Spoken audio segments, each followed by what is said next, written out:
Brains GS में आपका स्वागत है। आज हम लोग धन निष्कासन का सिद्धांत के बारे में जानेंगे कि धन निष्कासन क्या है, ये थ्योरी क्या है, किसने दी है और उसका पर्पज क्या है। उस समय जो ये थ्योरी दी गई थी तो दादा भाई नौरोजी ने जो दी थी, तो उनके माध्यम से हमें क्या सजेशन दिया गया था कि हमारा देश जो है किस तरीके से गरीब दरिद्र हो रहा था। तो आज हम लोग सब कुछ वो सारी चीज़ें जानेंगे जो दादा भाई नौरोजी ने अपनी पुस्तक the poverty and British rule in India में कही थी। तो ये धन निष्कासन का सिद्धांत जो है, उसको ये जो थ्योरी है ये दादा भाई नौरोजी की है। दादा भाई नौरोजी, जिनको दादा भाई नौरोजी, इनके बारे में और भी बहुत सारे, जैसे कि इनको कहा जाता है grand old man of India, grand old man of India, यानी कि भारत के वयोवृद्ध के नाम से जाना जाता है। ये इनका जन्म तो मुंबई में हुआ था। वैसे ये जब ब्रिटिश यहाँ पे शासन था तो ये जो है यूके के जो क्या नाम है, हाउस ऑफ कॉमन्स है, उसके सदस्य भी रहे हैं। कब से कब यूके के मेंबर रहे थे 1892 से 95 तक यूके के सदस्य रहे थे, हाउस ऑफ कॉमन्स जो वहाँ की सभा है उसके। और बहुत पढ़े लिखे पारसी थे। इन्होंने लंदन ईस्ट इंडिया सोसाइटी की भी स्थापना की थी 1896 में, लंदन ईस्ट इंडिया। तो वहाँ कब की थी लंदन ईस्ट इंडिया की society? London east India society की स्थापना की थी 1866 में। ये कांग्रेस के भी अध्यक्ष रहे। कांग्रेस की स्थापना में भी दादा भाई नौरोजी का अहम रोल था। और कांग्रेस के आगे राष्ट्रीय जो शब्द लगा है, वो राष्ट्रीय सजेशन दिया था दादा भाई नौरोजी ने, जिसको कहा जाता है राष्ट्रीय कांग्रेस। यानी कि पहले कांग्रेस 1885 में जब कांग्रेस की स्थापना हुई थी होम के द्वारा, उसमें राष्ट्रीय जो लगा है वो इन्हीं के सजेशन के बाद लगा है। ठीक है। ये 3 बार कांग्रेस के अध्यक्ष भी रहे थे। 1886 में रहे थे, 1893 में और 1906 में। 3 बार कांग्रेस के अध्यक्ष भी रहे हैं। ठीक है। अब हम लोग जानते हैं कि इन्होंने ही जो है ये थ्योरी दी थी कि जो है भारत में जो ब्रिटिश सरकार है विभिन्न टैक्स और विभिन्न संसाधनों से जो पैसा कर जो लूटपाट कर रही है वो इंग्लैंड ले जा रही है। इंग्लैंड में वो पैसा जो है, वो धन जो है विभिन्न संसाधनों में जुड़ जाता है और उसका प्रतिफल जो है भारत को, यानी कि उसके बदले में भारत को कुछ प्राप्त नहीं होता है। होता भी अगर है तो वहाँ से जो है ऋण या कर ऋण के रूप में आता है। फिर उस ऋण का जो है कर्ज जो है भारत से ही फिर चुकाया जाता है। यानी कि ये चक्र की जो व्यवस्था बनी थी उस दौरान, उसका उन्होंने वर्णन किया। और उसका परिणाम ये रहा, उस दौरान भारत में जो गरीबी, भुखमरी, बेरोजगारी जैसे कुकृत्य जो छाए हुए थे, उसमें बहुत कुछ जो योगदान इसी व्यवस्था का था, जिसको उजागर किया था दादा भाई नौरोजी ने अपने सिद्धांत, यानी कि धन निष्कासन सिद्धांत, ड्रेन ऑफ वेल्थ थ्योरी के माध्यम से। ये दादा भाई नौरोजी ने जो ये धन निष्कासन का सिद्धांत जो दिया था, इन्होंने 1867 में एक सभा हुई थी लंदन में, यानी कि ईस्ट इंडिया एसोसिएशन की जो सभा थी, ईस्ट इंडिया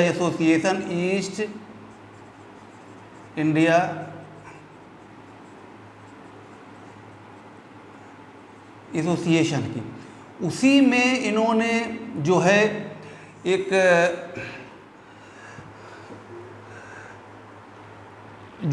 लेख पढ़ा था। लेख क्या था? इंग्लैंड डेब्ट टू इंडिया।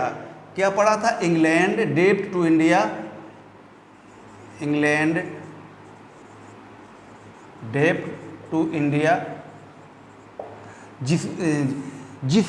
जिसमें ये सिद्धांत पहली बार वर्णन किया गया था।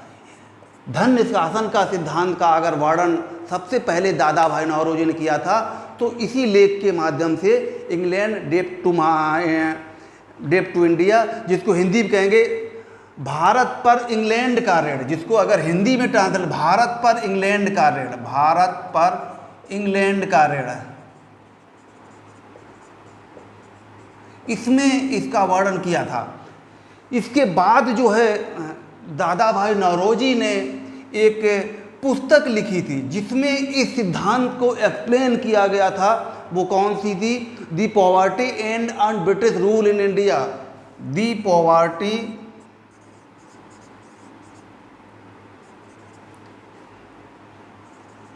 And British rule in India. ये पुस्तक बहुत इम्पोर्टेंट है। कब लिखी गई थी? तो ये लिखी गई थी 1867 में, और इसी में धन निष्कासन सिद्धांत का उन्होंने वर्णन किया। किसने? दादा भाई नौरोजी ने, कि किस तरीके से जो है धन जो है यहाँ से ब्रिटिश सरकार ले जाती है, और जो है वही धन जो है विभिन्न भारत में अगर आता था तो कर्ज के रूप में आता था, और फिर वही कर्ज का जो है ऋण यहीं से वसूला जाता था। और जो 1813 के बाद जब ईस्ट इंडिया कंपनी के व्यापारिक अधिकार समाप्त कर दिए गए, क्राउन के जो है क्या नाम है, तो उसके बाद भारत में बहुत तेज़ी से जो है लूटपाट स्टार्ट हुआ। लूटपाट का जो है यहाँ से जो लघु कुटीर उद्योग जो यहाँ के थे वो पूरी नष्ट प्राय हो गए, और जो है एक भारत जो है एक मार्केट बन गया, बने हुए सामग्री का मार्केट बन गया, और जो है कच्चे मटेरियल रो मटेरियल था वो एक्सपोर्ट होता था। तो भारत में जो बेरोजगारी, महंगाई और जो बहुत ज़्यादा जो कुरीतियाँ जो डेवलप्ड हुई हैं, उसमें बहुत कुछ जो योगदान है वो दादा भाई नौरोजी का नौरोजी के सिद्धांत से उजागर हुआ। यानी कि ये रूल्स जो ब्रिटिश सरकार ने अपनाया हुआ था, जिसका वर्णन दादा भाई नौरोजी ने किया है भारत का धन निष्कासन के माध्यम से। और उस समय पर कैपिटा इनकम जो प्रति व्यक्ति आय जो इसी बुक के माध्यम से दादा भाई नौरोजी ने बताए थे 20 रुपये वार्षिक जो प्रति व्यक्ति आय थी उसमें उजागर किया हुआ था। फिर ये जो चल ही रहा था, उसी दौरान एक कांग्रेस का सेशन हुआ था। कांग्रेस का सेशन हुआ था, कब हुआ था? कांग्रेस का जो सेशन हुआ था 1896 में, कांग्रेस का कलकत्ता अधिवेशन, कांग्रेस का कलकत्ता अधिवेशन हुआ था। यानी कि कांग्रेस का जो कलकत्ता अधिवेशन, इसी में धन निष्कासन के सिद्धांत को एक्सेप्ट किया गया था, कि हाँ को स्वीकार किया गया था। अगर पूछा जाए कभी दादा भाई नौरोजी के धन निष्कासन सिद्धांत को कांग्रेस के किस अधिवेशन में स्वीकार किया गया था, तो 1896 के कांग्रेस के कलकत्ता अधिवेशन में धन निष्कासन सिद्धांत को माना गया कि हाँ, इसके माध्यम से जो है ब्रिटिश सरकार भारतीयों को खून चूस रही है। यानी कि लूट पाट करके जो भी धन है विभिन्न स्रोतों के माध्यम से लेके इंग्लैंड ले जा रही है, वो धन इंग्लैंड के संसाधनों में, यानी कि वहाँ औद्योगिक क्रांति आई हुई थी, वहाँ उद्योग धंधों में वो पैसा खर्च हो रहा था, और उसका प्रतिफल भारत को कुछ भी नहीं प्राप्त हो रहा था। तो ये स्वीकार किया गया था कांग्रेस के किसी अधिवेशन में। तो 1896 के कांग्रेस के कलकत्ता अधिवेशन में इस सिद्धांत को स्वीकार किया गया। हालांकि जो है सर सैयद अहमद खां एक ऐसे व्यक्ति थे जिन्होंने इसको एक्सेप्ट नहीं किया, कि धन निष्कासन सिद्धांत को उन्होंने नहीं माना था, क्योंकि उसके रीजन थे, क्योंकि वो ब्रिटिश सरकार का विरोधी नहीं बनना चाहते थे और हितैषी, और उनको लगता था कि हम अगर उनकी हितैषी रहेंगे तो बहुत सारे जो है हमें जो हम चाहेंगे तो उनके माध्यम, की ब्रिटिश सरकार का ही शासन है तो हमारे कुछ इच्छाएं जो हैं उनके माध्यम से पूरी होंगी, तो इस वजह से उन्होंने ऐसा किया होगा। तो भारत में जो विभिन्न सारी कुरीतियाँ या इविल्स फॉर आर इविल्स, जो भी बुराइयाँ थी वो जन्म ले रही थी दादा भाई नौरोजी के इसी सिद्धांत ने जो स्वीकार किया। ब्रिटिश सरकार जो है शोषण कर रही थी अपनी पॉलिसियों के माध्यम से, खासकर आर्थिक। ठीक है, अगला चलते हैं कि जो 1901 में जो है इसी व्यवस्था को अगर दूसरे शब्दों में देखेंगे तो एक मद्रास रेवेन्यू बोर्ड का एक सदस्य था जिसका नाम है जॉन सुलिवान। क्या था? John Sullivan, Madras revenue board का अध्यक्ष, मद्रास रेवेन्यू बोर्ड का अध्यक्ष, बोर्ड का अध्यक्ष जिसका नाम है जॉन सुलिवान। उसने ये स्वीकार किया है धन निष्कासन सिद्धांत को। उसकी डेफिनेशन से अच्छी तरीके से ये समझा जा सकता है। उसने ये कहा था कि ब्रिटेन की व्यवस्था कुछ इस तरीके से काम करती है, गंगा तट की सारी अच्छी वस्तुओं को सोख के लंदन की टेम्स नदी में निचोड़ देती है।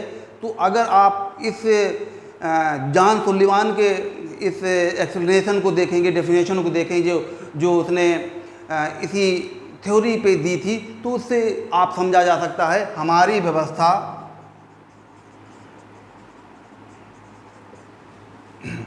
उस स्पंज की तरह काम करती है, स्पंज की तरह काम करती है कि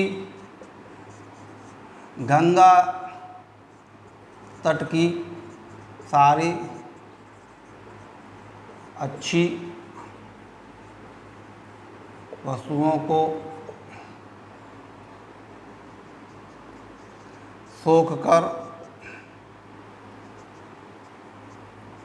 सोख कर लंदन की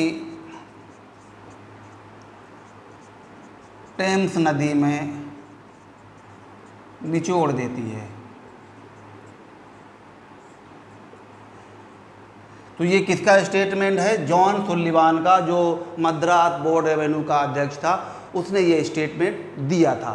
तो दादा भाई नौरोजी का धन निष्कासन सिद्धांत को जो है रमेश चंद्र दत्त यानी कि आरसी दत्त ने भी एक जो इकोनॉमिक हिस्ट्री ऑफ इंडिया एक बुक लिखी थी, उसमें जो है विस्तार से वर्णन किया था। क्या वर्णन किया था? कि R C Dutt, Ramesh Chandra Dutt economic history of India, economic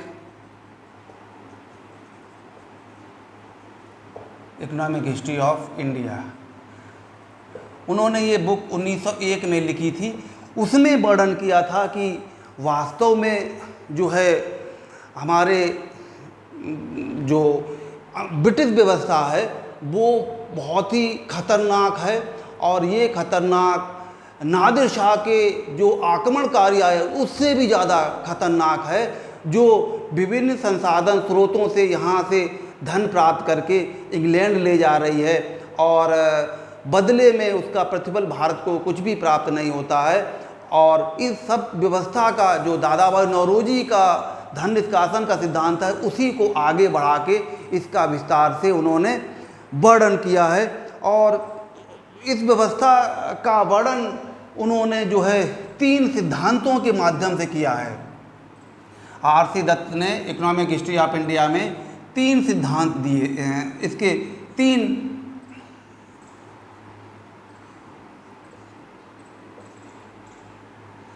3 के माध्यम से समझा जा सकता है, यानी कि जिसको हम कहें 3 चरण। पहला चरण उन्होंने दिया था कि जो प्रथम चरण का जो टाइम पीरियड दिया था 1757 से 1813, फिर 1813 से 1858 द्वितीय चरण। तृतीय चरण उन्होंने दिया था 1858 के बाद। ठीक है। प्रथम चरण, जैसे कि आपको मालूम है, प्रथम चरण जो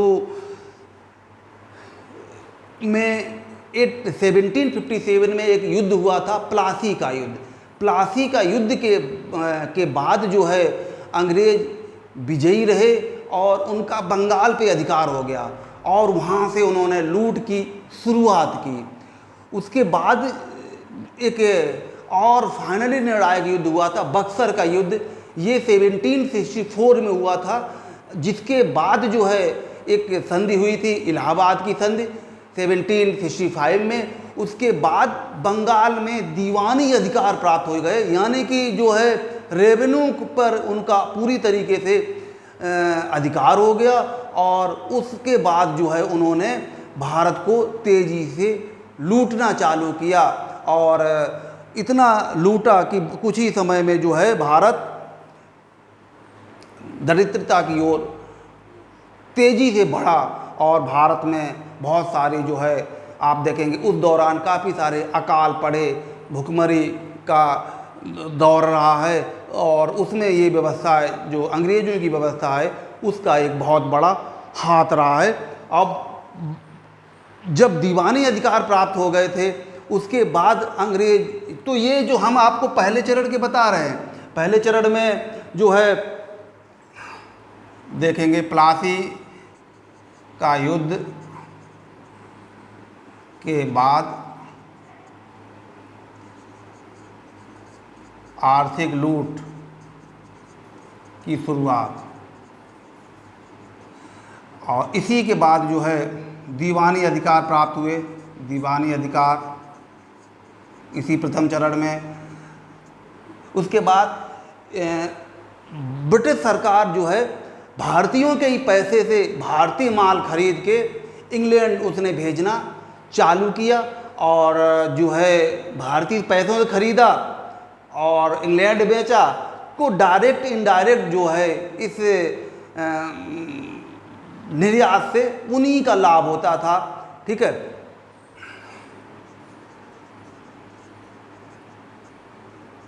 भारतीय वस्तुओं का निर्यात भारतीय पैसे से, भारत का इसमें कुछ नहीं है, इससे कोई लाभ नहीं, कोई लाभ नहीं। केवल जो डायरेक्ट इनडायरेक्ट जो लाभ होता था वो किसको होता था? ईस्ट इंडिया कंपनी को। अब आते हैं द्वितीय चरण। द्वितीय चरण में आपको देखेंगे कि जो ईस्ट इंडिया कंपनी का से जब व्यापारिक अधिकार ले लिए गए तो वो उसके बाद जो है पूरी तरीके से एक लूट का दौर शुरू हुआ। ठीक है। ईस्ट इंडिया कंपनी से व्यापारिक अधिकार वापस लिए तथा भारी लूट की शुरुआत, भारी मात्रा में भारतीय माल की लूट, भारतीय पैसे की लूट इसके माध्यम से हुआ। अगला देखेंगे कि जो भारत के लघु एवं कुटीर उद्योग थे वो नष्ट हो गए। भारतीय कुटीर उद्योग नष्ट, भारतीय कुटीर उद्योग नष्ट। नष्ट क्यों भाई? इंग्लैंड में औद्योगिक क्रांति आ चुकी थी, वहाँ से जो बनी हुई वस्तुएं हैं वो यहाँ पे आके भारी मात्रा में बिकने लगी थी और यहाँ से कच्चा माल जो है वो निर्यात होता था और वहाँ पे उनकी आवश्यकता रहती थी। यहाँ पे उन्हीं चीज़ों को बढ़ावा दिया जा रहा था जो अंग्रेज़ों को आवश्यकता थी। इसलिए भारतीय जो है, अगर ऐसे में देखा जाए जो ये द्वितीय चरण में जो कुचक्र चल रहा था, अगर विदेशी मुद्रा की भी अगर यहाँ पे अगर देखेंगे, अगर विदेशी मुद्रा का अगर प्रॉब्लम आएगी तो उन्होंने जो है अफीम और नील दो चीज़ों पे ध्यान दिया है। यहाँ से उत्पादन पे अफीम और नील विदेशी मुद्रा प्राप्त करने के लिए इनको बढ़ावा दिया। ठीक है, बाकी जो है भारत में जो है एक भारत जो है तैयार माल का एक केंद्र बना। तो इस व्यवस्था से क्या हुआ, भारत का जो कुटीर उद्योग, बेरोजगारी जो भी थी, यानी कि भारत को पूरी तरीके से जो भी लघु कुटीर उद्योग चल रहे थे वो पूरी तरीके से नष्ट हो गए। अब ठीक है, इसके बाद तृतीय चरण में आएंगे जो 1858 यानी कि 1857 की क्रांति जो चार्टर एक्ट आया था, उसके बाद जो है ब्रिटिश सरकार की तरफ से बहुत ज़्यादा जो है निवेशक आए, बहुत सारी जो है वित्तीय एजेंसियां आईं।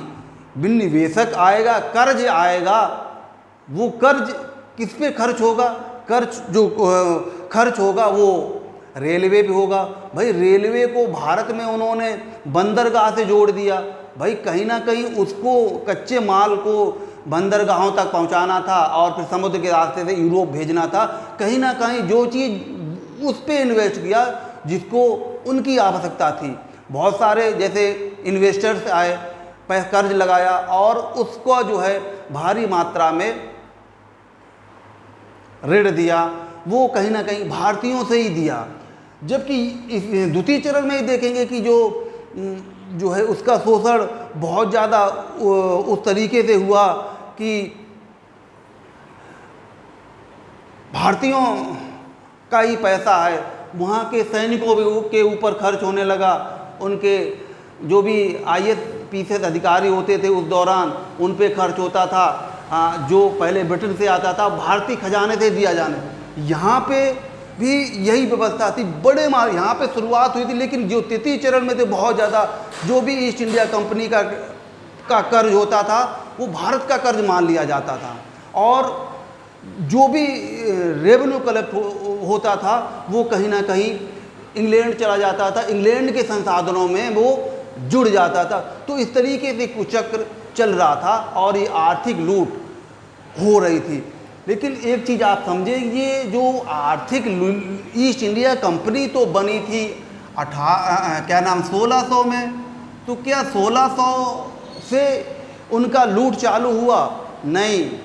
जब वो ईस्ट इंडिया कंपनी जब व्यापार करने के लिए जो वास्को डी गामा के बाद जो है आपका जो भी यूरोपीय आए हैं, चाहे पुर्तगाली, डच, अंग्रेज, फ्रांसीसी, प्रारंभिक चरण में देखेंगे अंग्रेज़ों के दौरान हॉकिंस, सर टॉमस रो आए।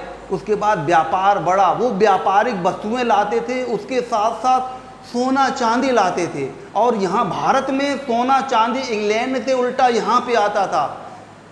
समझ गए कि नहीं?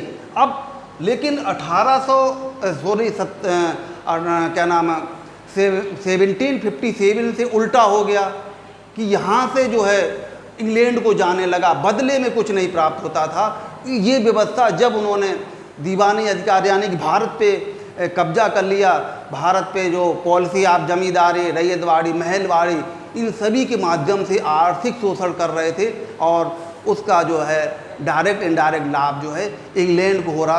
तो जो प्रारंभिक चरण में जो व्यापार था तो भारत के लिए फ़ायदेमंद था।